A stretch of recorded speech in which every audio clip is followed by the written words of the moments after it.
de luz, nasce do amor e nos conduz a paz doce vida divina. Então, eu já vou passar para vocês.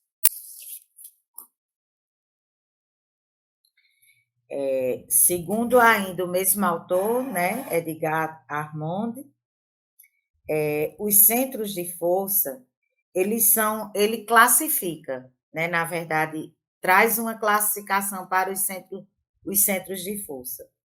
E ele classifica os centros de força em 3 grupos principais, né? Eles são classificados em fisiológicos, emocionais e espirituais, segundo o autor. Eu gostaria que você explicasse, Eliandro, se essa classificação, na atualidade, se ela ainda é utilizada. Vamos lá, boa noite de novo, né? Bem, essa obra de Edgar, eu vou fazer só uma observação, né? Para mim, parece que ele bebe outras fontes que são além do espiritismo, sabe? A hora que você está lendo assim, parece que está... E ora ele fala coisas que deixam no vácuo. Eu não quero falar disso agora, deixa assim meio que no ar. Não vou falar disso para você não fazer isso, você não testar. Aí eu fiquei observando. E olha, ele não discorre de como são esses centros de força no sentido de ser espiritual, né? É claro que ele vai discorrer de cada um deles, né? Mas ele vai falar da só a, a questão fisiológica, que eu vou falar, né? A questão espiritual e emocional. E aí ele, né? Mas enfim, ele considera os centros de força, que são estações de força espiritual, ou fluido que formam um campo eletromagnético utilizado pelo espírito. E aí tem uma coisa interessante, que ele diz o seguinte: tem uma ligação com os plexos do corpo material. Então, depois eu fui estudar o que é que ele queria dizer com isso, que são plexos, né, no corpo material. Detalhe, nós temos uma cadeia ganglionar, né, na coluna. E são plexos. Esse conglomerado de gânglios são os plexos, e os nervos também. Como o Pedro falou, tem uma coisa interessante, é como se ele se reverberasse, né? Os gânglios com os centros de força que reverbera no órgão. E aí eu vim entender o que é que ele quis dizer com isso, né?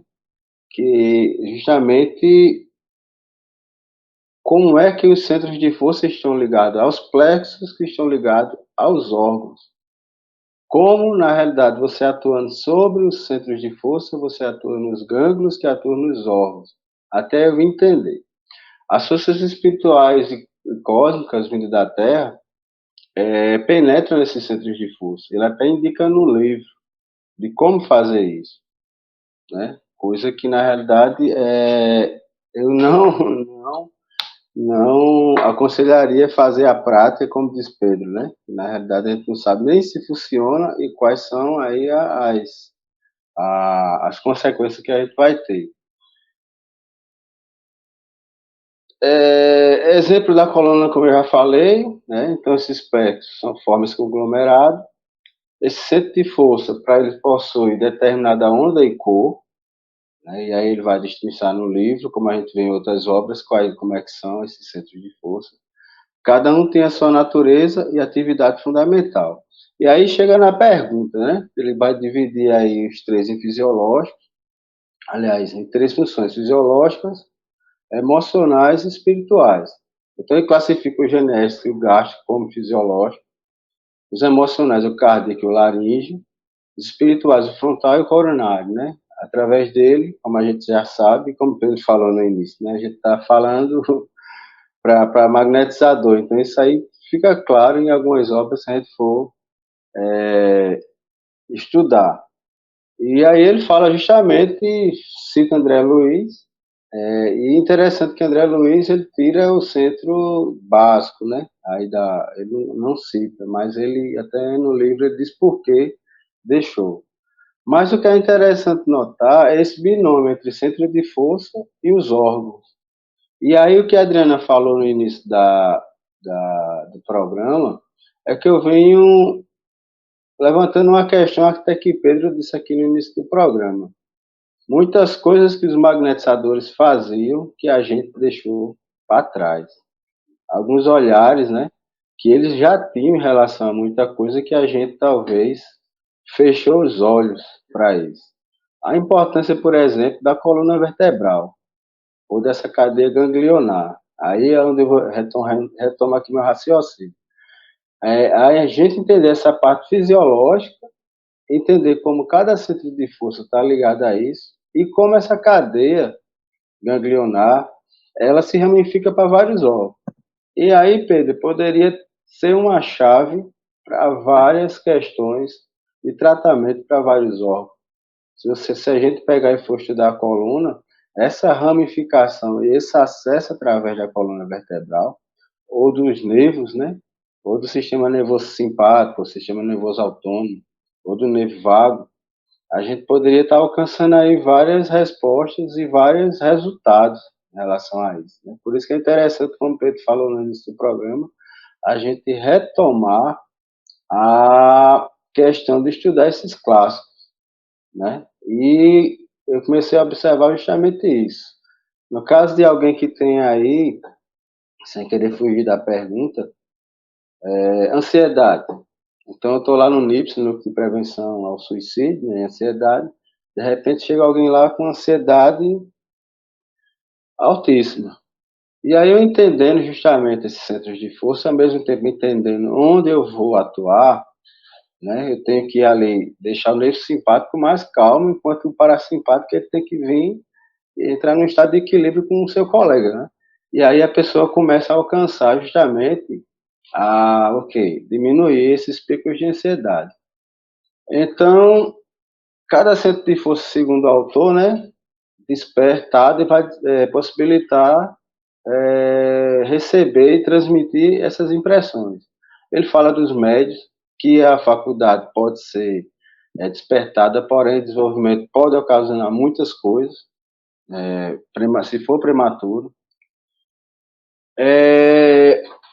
Que mais que eu posso falar? Então, alguns centros de força, claro que ele não vai utilizar, como a gente já sabe hoje, né, que eu vou falar daqui a pouco, como a Ana Varga já colocou em seus livros, como Jacó já colocou, algumas questões mais aprofundadas de como eles funcionam, né, essa independência de uns para com os outros, em certos casos, como a depressão, por exemplo, o esplênico que o Pedro vai falar, né?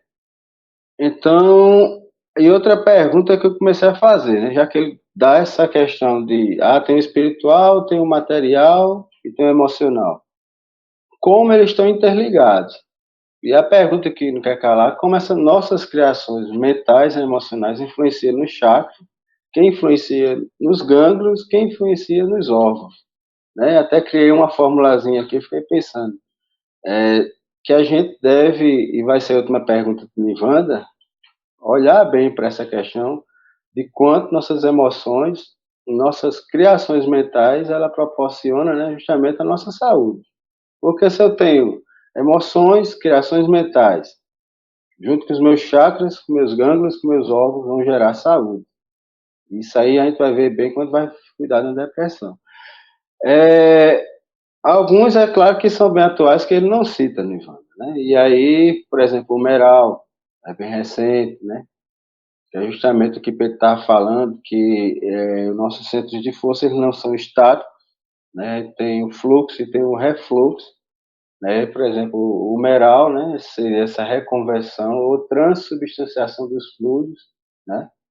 Para alcançar o coronário. Ele não vai citar o Megman, que o Nara Rocha cita, né? O centro vital do sistema de refluxo, que é o reverso umbilical. E aí, junto com o cardíaco, ele vai melhorar a pressão arterial e por aí vai. Então, essas são observações sobre os centros de força que ele vai citar na obra. O que me chamou mais a atenção foi justamente esse binômio que ele vai falar sobre os centros de força, nossos plexos e os órgãos, e como um influencia no outro, né? E aí a gente deve pensar, como o Pedro falou, essa questão de que o centro não é estático, que ele recebe, ele transmuta, né? E tem todo o mecanismo para isso. Então, basicamente é isso. Algumas coisas que alguns autores também falam, que ele coloca, por exemplo, no meu caso, que sou médico de psicofonia, eu sinto muito, e até pesquisei no livro, quando nosso irmão vem, que ele faz o seguinte, né? Como se eu sentisse no gasto algumas emoções. E algumas emoções ele coloca em outros centros, né? E claro que ele também vai falar do despertar da mediunidade, junto com esses centros, né? Então, é basicamente isso, né? Eu queria falar. E são essas lacunas que eu vejo assim, que muitas vezes ele discorre, mas muitas das vezes também ele traz muita coisa que é bem interessante consultar e fazer um paralelo, já que é um estudo comparativo, a gente precisa sempre estar analisando em outras obras essa visão que Pedro trouxe aí de ver a obra e quando ela foi criada, quando na realidade quais os conceitos que ele está utilizando, né? Como é a ciência que está evoluindo, que é o magnetismo, né? A gente precisa estar atento justamente a isso. Algumas práticas que ele induz no livro que, por exemplo, que ele cita a Kundalini, aí fiquei pensando assim, como, né, essas práticas não são mais hoje utilizadas, né? Como ativar a Kundalini, como na realidade, ele cita até algumas questões que o básico é que realinharia todos os outros centros. Aí eu fiquei me questionando assim, de baixo para cima, como é que ele vai realinhar todos os outros centros. Então, meu amigo Pedro, eu vim mais com interrogações sobre o livro, e isso é muito bom porque forma um senso crítico, né? Que a gente não olha a obra somente por ler, mas e fazer interrogações e procurar, Livanda, junto com o pessoal que está nos assistindo ou que vai nos assistir, a ter um olhar crítico sobre isso, né? E a gente sabe que muito bem que a gente não começa de baixo para cima um alinhamento, mas de cima para baixo, e tem toda essa questão, porque ele vai falar de forças telúricas, forças espirituais, forças que vêm, energia, né? Que vem da terra, como a gente captar, energia que vem do alto, mas aí eu acho que ele bebeu, Pedro, em algumas outras escolas, fora o espiritismo. Acho que tem muito aí na obra dele, não sei se eu estou errado, mas do esoterismo também, até pelos termos que ele usa e algumas práticas e correntes que são utilizadas. Então, Nivanda, essa é praticamente as observações. Comecei um pouco sem raciocínio, mas pro meio pro fim acho que eu consegui alinhar o raciocínio.